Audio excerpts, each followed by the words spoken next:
This team, especially last year, was a team that really does a good job of communicating with each other. Chris Finch has called it kind of a culture of brutal truths.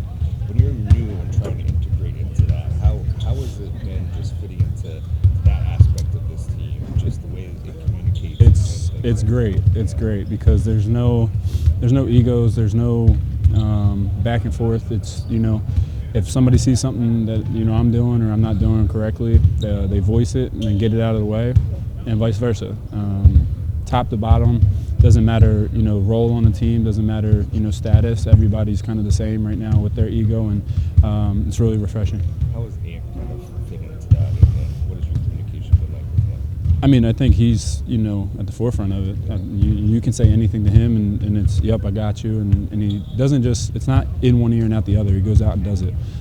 So I think that's really important to have you have your superstar being able to listen to everybody on the floor. How would you assess the cohesion in last game against Sacramento compared to in LA, the way that everyone kind of came together? I think second half is when we kind of really showed a little bit of like who we were going to be, who we can be. I think it starts on the defensive end. I think first 6 quarters of the season so far has kind of been not to our liking, but second half is when we really kind of locked in and more physical on the ball, kind of pushing the ball a little bit more and getting the shots that we want. So I think just building off of that, you learn from the loss, but you can learn from the win, and that's the best thing to learn from. Is there any kind of learning curve for you and Julius when you come in here playing with Rudy on both ends of the floor? For sure. Defensively, what's For sure. I mean, I think you're trying to fill out what how to make it easier on him, but also how to pick your spots offensively, where he's going to be, and it's just a feel thing. It's not it's not going to happen overnight.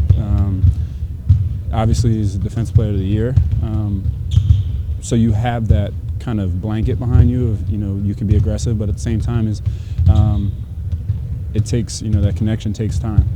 So we're not really worried about it as long as we're playing hard and learning from wins right now early on, is get as many as possible while we're getting our connection under our belt. Just mentioned the defense in that Sacramento game. Nickeil Alexander-Walker, Jaden McDaniels in particular. What stands out to you with them on the defensive end? The ability to guard multiple positions. You can put them on a big, but you can also put them on a fast, smaller guard. So just the versatility that those guys have, it allows us to be off the ball and kind of roam and get in passing lanes and everything like that.